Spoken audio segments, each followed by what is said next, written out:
They really fear lesbians, because on some strange level, let us never forget the ever-expanding gaseous state of the male ego, which is, men still believe that women do everything in response to him. Therefore, for a lot of these guys, a woman's a lesbian because she hasn't had him. He will change this dolorous experience, and she will of course love men because of him. The truth is, women aren't lesbians because of men. Women are lesbians because of women. They love women, and that's what drives them crazy. They don't want to accept that central fact of lesbian life, which is that it has nothing whatsoever to do with men, and never will. Rita Mae Brown. Though the manifesto, the woman-identified woman, was in some ways a daring and radical assertion of lesbian pride, in other ways it was cautious and conservative.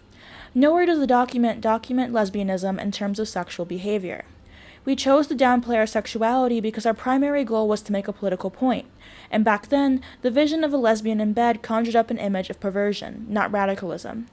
We even eschewed the term lesbian, with all its sexually loaded baggage, and called ourselves women-identified women. That is, those who chose to work with and for others of our gender. It was a term even heterosexuals could feel comfortable claiming. In retrospect, I think our position was a tragic error. We should have taken a more blatantly sexual stance. Our cop-out on this issue allowed straight women to continue thinking that lesbians really didn't do much in the absence of a penis, and let them assume that straight women, too, could be political lesbians, since our definition didn't depend on sexual acts. Carla J. The kick of girl-girl porno lies partly in its catering to the fantasy of violating the privacy of lesbians, of making even sex between women, something quite threatening to male sexual prerogative, serve a male agenda. The other tacit element is the kick of seeing normal girls made to emulate homosexual activity. The assumption is that homosexual activity is repulsive, and that therefore the models are disgusted by it and endure it under some compulsion, whether the compulsion of money, force of personality, or physical threat. Pictures of real lesbians, at gay pride rallies for example, kissing, necking, and flirting are often considered disgusting and ugly by the same men who enjoy girl-girl fantasy porn. Lesbians in the public world who kiss, hold hands, or otherwise behave like a sexually intimate couple, in a restaurant, in a park, at a movie, have been subjected to abuse, threats, and violence from hetero men, the same men who constitute the market for ever-popular girl-girl porno. What is disgusting in the case of real lesbians in the real world seems to be the woman's autonomy.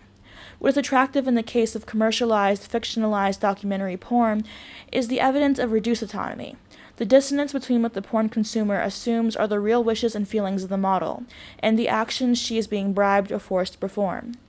If the model were a real lesbian, she would experience violation and humiliation due to the invasion and exploitation of her sexual privacy by men.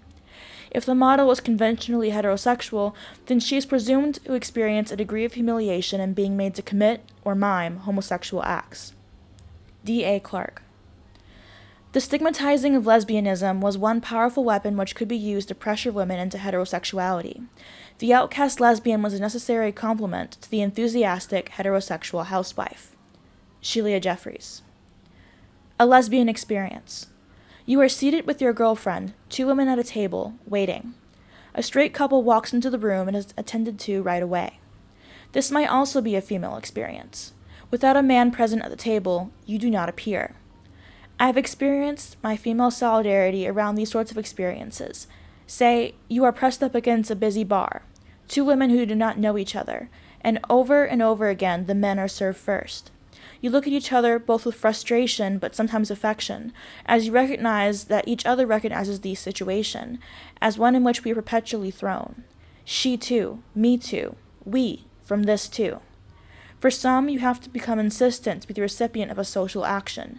You might have to announce your presence, wave your arms, saying, "Here I am." For others, it is enough just to turn up because you've already been given a place at the table before you take up that place. Sarah Ahmed.